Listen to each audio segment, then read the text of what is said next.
es don Santiago Abascal Conde. Santiago, bienvenido. ¿Qué tal? Muchísimas gracias. En tu caso, tu idilio con el Partido Popular ha durado hasta el año 2013, creo recordar, más o menos, ¿no? 20 años. 20 años de idilio, 20 años no son nada, como decía aquella canción, pero llega un momento en el que Santiago Abascal dice: aquí me paro, voy a dejar este camino que he elegido y voy a tomar otro. Primera cuestión, ¿por qué?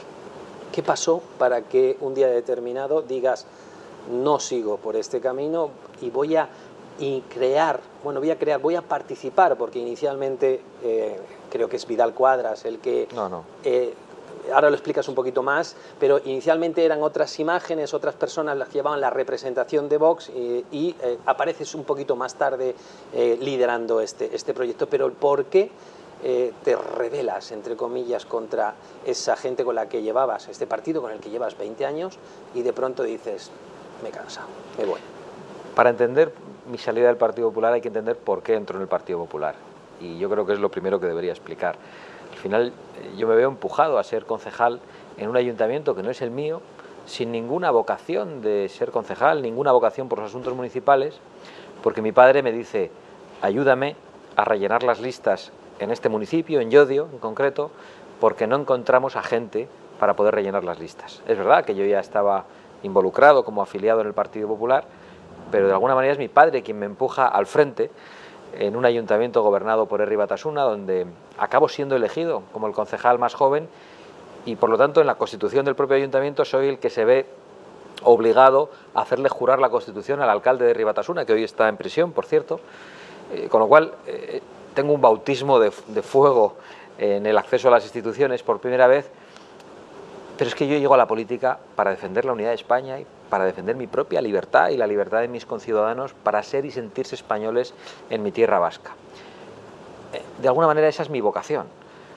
Evidentemente tengo posición sobre otras muchas cosas, pero cuando yo he visto que el Partido Popular, con Mariano Rajoy a la cabeza, no era capaz de defender la unidad de España con la claridad que a mí me gustaría, cuando veo que alguien como María San Gil es apartada del Partido Popular, ella fue mi jefa y la persona con la que yo pude colaborar muy estrechamente, cuando veo que Mariano Rajoy asume la misma política antiterrorista que Zapatero, es decir, cuando veo que todo aquello que a mí me empujó a la política es traicionado por el presidente del gobierno, yo pienso que no puedo seguir un minuto más en el Partido Popular.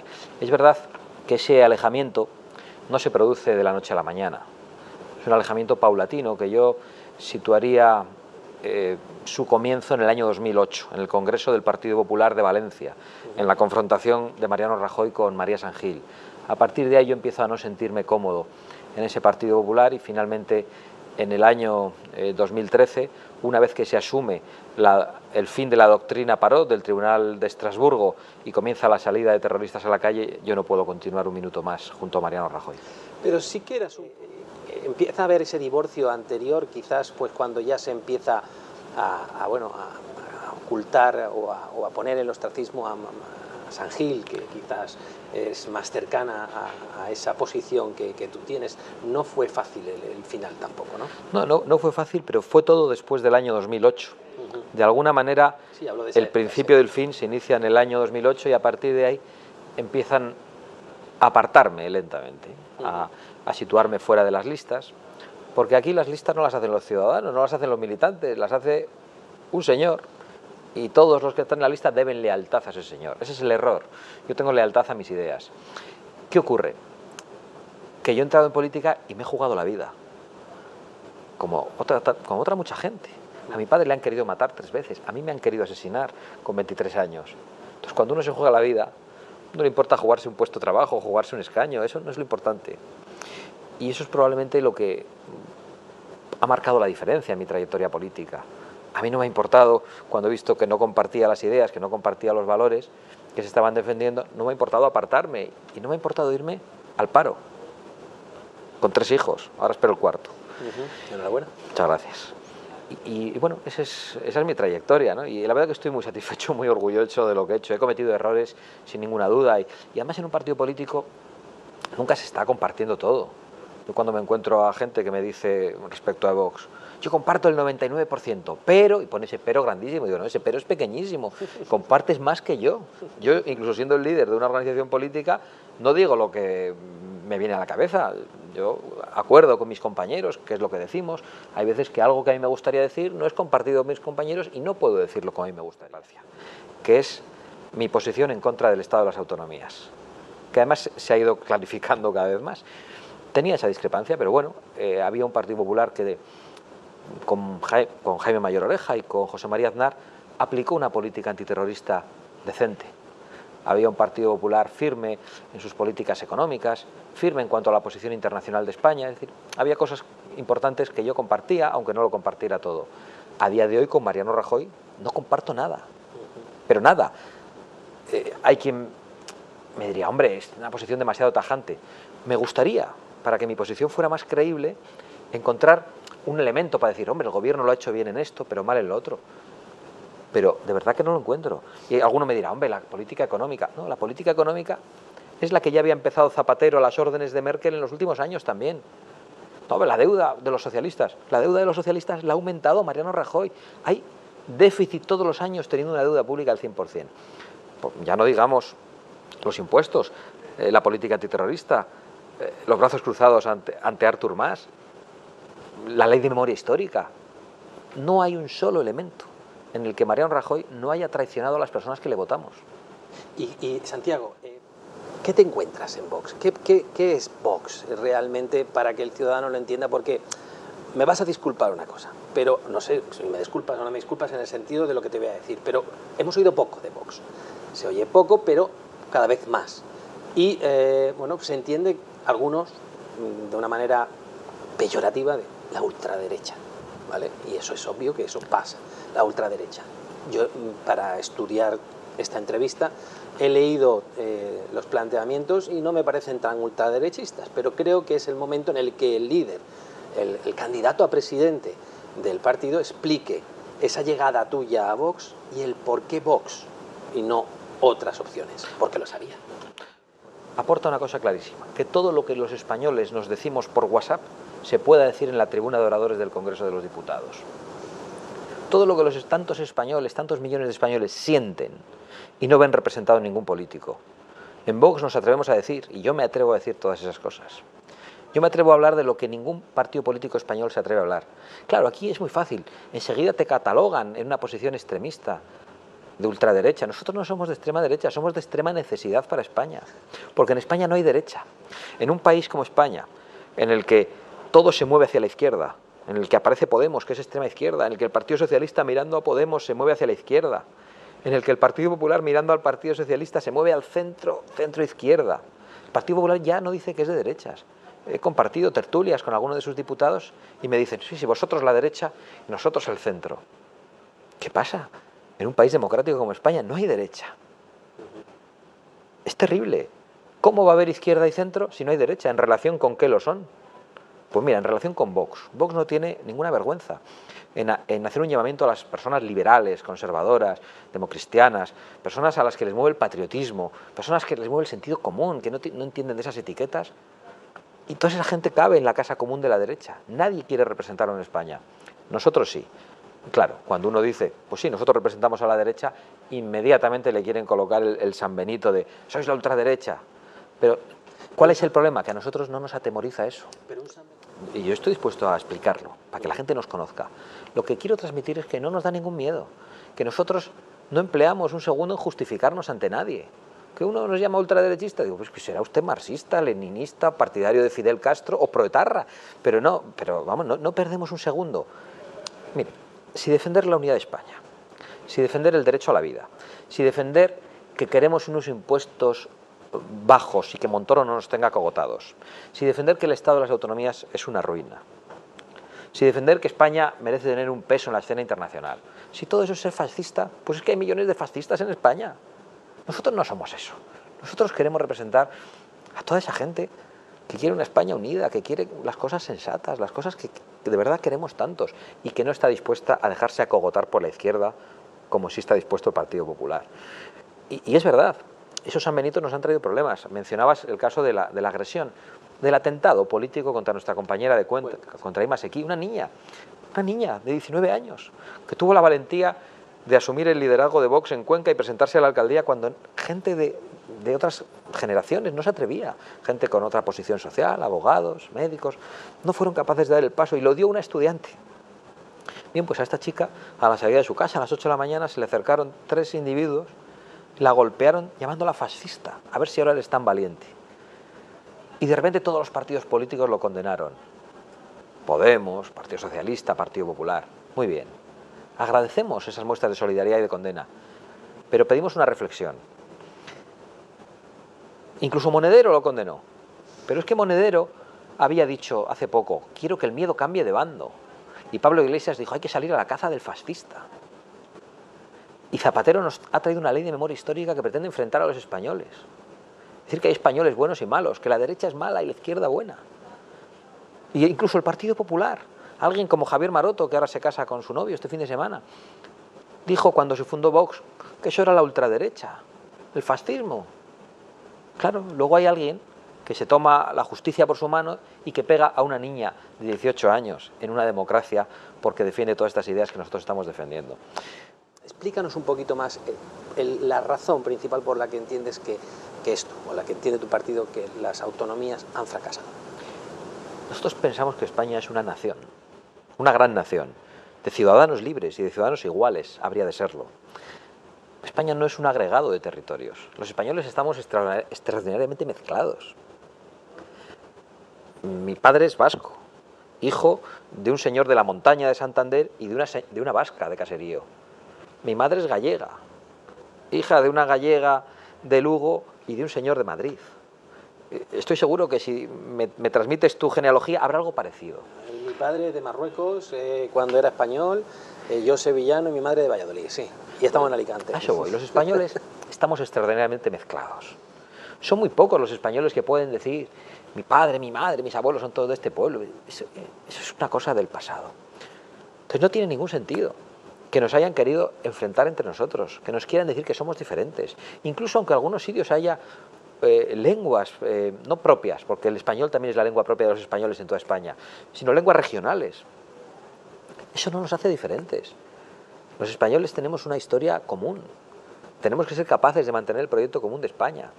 Y las autonomías han servido, en primer lugar, para arruinarnos. En segundo lugar, para ponernos de espaldas unos españoles frente a otros. Para decirnos que somos diferentes, que podemos tener distintos derechos en función del lugar en el que vivamos. Y nosotros eso lo combatimos de manera frontal. Y han servido también para que los políticos, con la lógica regional asociada a la lógica democrática, nos digan que todo era posible en cada una de las provincias de España. Y nos dijeran que podíamos tener un aeropuerto en cada capital de provincia. Y nos dijeran que podíamos tener todas las especialidades médicas en todas las capitales de provincia. Y que nos dijeran que podíamos tener todas las licenciaturas en todas las universidades públicas de todas las capitales de provincia. Y eso no es verdad. Y que nos dijeran que el tren de alta velocidad podía llegar al felpudo de cada una de nuestras casas. Eso no es verdad. Claro, eso es posible, con una deuda pública del 100% del Producto Interior Bruto. No ha habido una planificación nacional. Las autonomías han hecho que cada uno tire para lo suyo, han hecho que nos desentendamos de los demás. Y algunos han llevado ese desentendimiento hasta el extremo. Los separatistas catalanes, lo hemos visto ahora, con estas elecciones fraudulentas que habría que haber impedido. Estas elecciones no se tenían que haber podido celebrar. Y no se tenían que haber podido celebrar, y las han conseguido celebrar, porque el Estado se ha rendido. ¿Y por qué digo que no se tenían que haber podido celebrar? Porque no eran unas elecciones regionales. Y pase lo que pase con Artur Mas, la ofensiva va a llegar. Y especialmente si seguimos, como hasta ahora, sin tomar las decisiones adecuadas frente a Artur Mas. Mi posición es que la autonomía de Cataluña debía haber sido suspendida con el artículo 155 de la Constitución y que Artur Mas debería ser procesado. En un país democrático, en el que la ley sea ley y no un papelucho mojado, a Artur Mas no se le recibe en el Palacio de la Zarzuela. Se le detiene, se le procesa y en su caso, después de un juicio justo, se va a la cárcel. Y dirá alguno, qué barbaridad. Bueno, Artur Mas ha dicho que no tiene miedo de ir a la cárcel. No tiene miedo porque sabe que no le van a aplicar la ley. Pero yo tampoco tengo miedo a que Artur Mas vaya a la cárcel. ¿Por qué? Porque yo he venido hasta aquí respetando las normas de circulación. Y tú. Y si me salto un semáforo, probablemente me saquen una foto. Y si digo que no pago la multa, no me libro de pagarla. porque me sacan el dinero de la cuenta. El Estado es muy eficaz para que un ciudadano no sea impune en el incumplimiento de la ley, pero el Estado es absolutamente ineficaz para perseguir a un político que incumple las leyes. ¿Cómo es posible que en España Artur Mas pueda malversar caudales públicos en la convocatoria del referéndum secesionista hace unos meses, pueda usurpar las funciones de las juntas electorales, pueda desobedecer a los tribunales y pueda organizar la tentativa de la sedición diciendo que tiene la declaración de independencia guardada en el cajón de su despacho, que pueda cometer esa serie de delitos y que no pase nada? Pues nosotros queremos acabar con eso. Y si de nosotros dependiera, hoy Artur Mas no estaría haciendo política. ¿Por qué? ¿Qué es lo que queréis aportar en la educación diferente? ¿Qué tecla podéis tocar vosotros que toda la gente que ha venido hasta ahora no ha sabido tocar y seguimos con nuevas leyes? Bueno, en primer lugar, el problema de la educación tiene mucho que ver en España con el sectarismo de la izquierda, por un lado, y con que ha estado en manos de los nacionalistas y del localismo por otro lado. Nosotros somos partidarios de que la competencia de educación esté en manos del Estado y que haya una misma educación en toda España. Sí, que se permita estudiar las lenguas regionales, por supuesto, pero que no se le impongan a nadie. Nosotros, fundamentalmente, en cambio, somos partidarios de que la educación sea una competencia de las familias. Es decir, que las familias puedan elegir el tipo de educación que quieren para sus hijos, que puedan elegir entre la educación pública, privada o concertada, que puedan elegir entre la educación diferenciada o la educación mixta de niños y niñas, o la educación diferenciada por sexos. Queremos que sean los padres los que elijan con el cheque escolar. El Estado tiene que garantizar a todos un mínimo, un cheque por un valor determinado, que los padres emplearán o bien en un colegio público, en un concertado, o para pagar una parte de un colegio privado. Eso es en lo que nosotros creemos. Y el Estado hasta ahora lo que ha hecho es arrebatar de alguna manera a los padres esa potestad. Lo han hecho con la educación para la ciudadanía, en la que querían no solo instruir a nuestros hijos, que esa ha de ser la competencia del Estado, sino entrar en la conformación moral del niño, que es una competencia que tiene que ser de las familias. Nosotros creemos que la gran solución es la libertad de las familias para elegir la educación de los hijos. Creemos que hacen falta menos universidades y mejores. Pero claro, cuando hemos dicho que tiene que haber una universidad, como decía antes, en cada capital de provincia, pues necesariamente el que mucho abarca poco aprieta. Hay grandes profesionales en España. Hay también mucho sectarismo en la universidad por parte de la izquierda, que se ha hecho con el control ante un abandono total de la derecha intelectual. Todo eso hay que cambiarlo. Y todo eso se puede cambiar. Pero estamos hablando de la educación de nuestros hijos, y la educación es la educación reglada y la educación no reglada. También tenemos que pensar cómo les educamos en las casas. Y yo realmente creo que estamos haciendo hijos débiles, porque les estamos mintiendo sobre cómo es el mundo. Oye, a pocos kilómetros de aquí decapitan a la gente y la crucifican. Y nosotros, no digo que tengamos que enseñar esas imágenes a nuestros hijos, pero no podemos decirles que vivimos en un mundo de color rosa. Y se lo estamos diciendo. Estamos alejando a los niños de la realidad. Los niños ya no van a los funerales para que no sufran. Muere un familiar, muere el abuelo, y prácticamente nos falta decir que el abuelo se fue al monte, como el perrito que atropelló el coche. O los niños no van a los hospitales, no van a las residencias de ancianos para evitarles ver personas heridas o para evitarles ver el sufrimiento, la decrepitud en la que podemos caer en la ancianidad. Los niños en las competiciones escolares tienen todos medalla. Los niños pasan de curso suspendiendo asignaturas. Es decir, no hay diferencia entre la victoria y el fracaso, entre la muerte y la vida, entre la enfermedad y la salud. Un niño puede transitar durante muchos años sin experimentar el fracaso, la derrota, el conocimiento de la muerte, de la enfermedad. Eso es muy malo. A los niños, del modo en el que se acercan los niños a la realidad, no se les puede hurtar todo eso. ¿Por qué? Porque luego la vida es muy complicada y nos va a dar muchos palos. Y entonces, ¿qué estamos construyendo? Pues niños a los que les decimos que solo tienen derechos, que no tienen obligaciones y que todo es fantástico.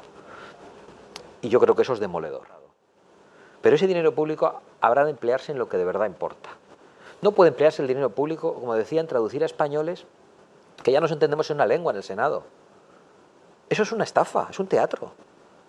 Pero sí puede emplearse el dinero público en dotar la ley de dependencia, en ayudar a aquellos de entre nosotros que de verdad tienen dificultades, en ayudar a esa familia que ve que va a tener un niño con dificultades y que está pensando en acabar con la vida de ese niño, porque solo un rico podría permitirse tener ese niño especial, ese niño con dificultades.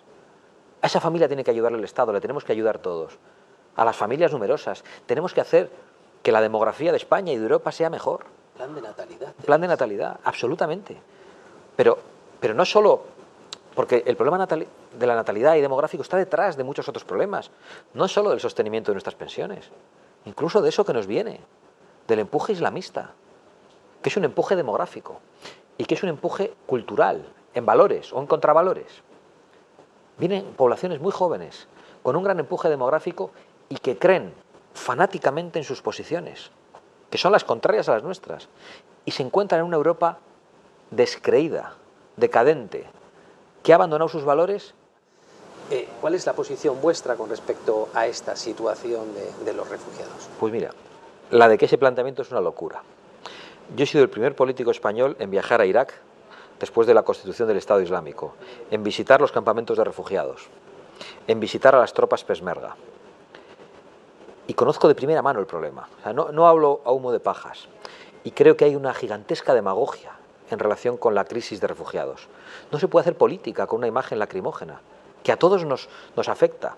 Pero han querido, no sé quiénes, han querido que veamos esa imagen, pero no quieren que veamos la imagen del niño decapitado por los islamistas junto a su padre decapitado y su abuelo ahorcado, en una misma imagen.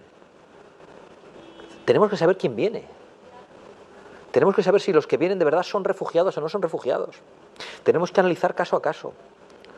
Y cuando estemos seguros de que son refugiados y que se pueden integrar temporalmente en nuestras sociedades, tendremos que acogerles. Y cuando estemos seguros de que son refugiados, pero igual no son tan fácilmente integrables en nuestras sociedades, tendremos que pedir la colaboración de esos países supuestamente amigos de Occidente, del Golfo Pérsico, como Arabia Saudí, para que acoja de entre esos refugiados a los que se puedan integrar mejor en su sociedad, pero no quieren acogerles. Están cometiendo los peores crímenes que se están cometiendo sobre la faz de la tierra, pero vamos a necesitar el concurso de esos hombres en edad militar y podemos acoger a sus familias, mientras tanto, temporalmente. Pero la mejor ayuda a un refugiado es hacer que pueda volver a vivir en su patria. Y eso yo estoy dispuesto a que los occidentales lo peleemos, pero también ellos deben hacerlo. Y además, refugiados hay aquí, ¿eh? Esos parados que circulan por las calles. Refugiados hay en el piso quinto, que no tiene ascensor, un anciano que es inválido, al que su familia no le va a ver y nadie le ayuda a bajar. Tenemos refugiados entre nosotros, pero hay mucha hipocresía. Es muy fácil solidarizarse con la imagen televisiva, que les acojan. ¿Va a acoger usted en su casa a 2 refugiados? Yo no voy a caer nunca en la demagogia. Y estoy diciendo algo que es incómodo. Y habrá quien nos lance acusaciones por decir esto. No me importa. Dentro de ese patrimonio entendéis que la tauromaquia debe ser defendida. Otro punto políticamente incorrecto, Santiago. Sí. La verdad es que en Vox habrá gente a la que le gusten los toros, a la que no, incluso supongo que habrá gente a la que no le gusten nada los toros. Pero nosotros no vamos a atacar la libertad. Creemos que los españoles que quieran acudir a los festejos taurinos tienen que poder hacerlo. Y yo la verdad que no soy un especialista taurino ni un gran aficionado, y cuando he ido a la Plaza de Toros tengo que confesar que a partir del segundo toro me aburro un poco. Pero no estoy dispuesto a aceptar las tesis de los animalistas y a decir que hay que prohibir la tauromaquia en España. Entre otras cosas porque son muy fácilmente derribables. O sea, hay muchos animales que nosotros comemos a los que se les aplican técnicas que no son las más humanas para poder comerlos.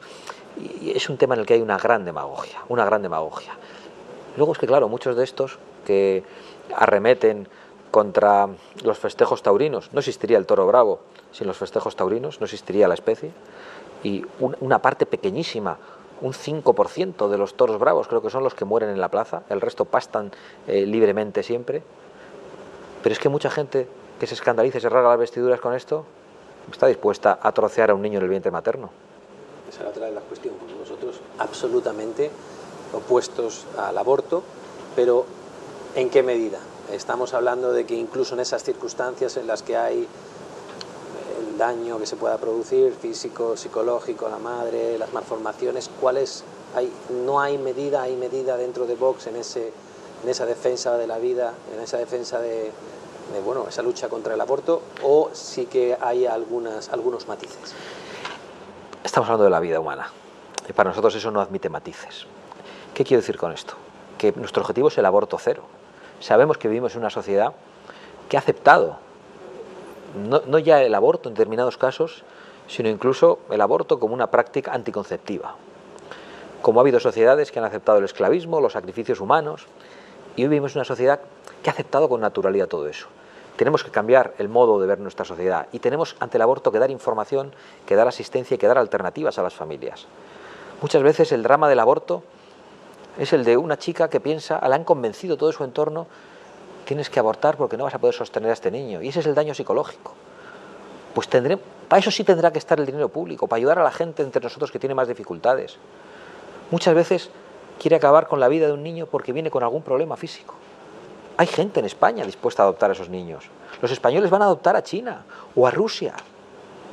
Y aquí estamos acabando con la vida de muchísimos niños, de muchísimas vidas humanas. Sí, que tienen malformaciones, algunos. ¿Y qué? Pero si luego hay plazas para personas discapacitadas. Es decir, una vez que nazcan, les damos todas las facilidades. Pero si es posible, acabamos con ellos antes de que nazcan. Yo creo que eso no es lícito. Y me parece que ante la defensa de la vida no puede haber excepciones.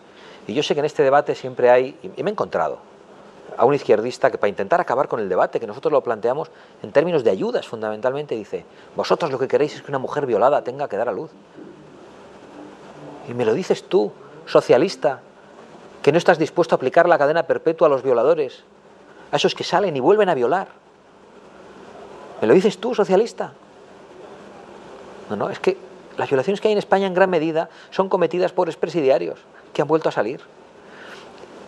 Y es mentira que en España el aborto, esos 100.000 muertos al año, se produzcan por causa de las violaciones. Es mentira, es una parte absolutamente mínima.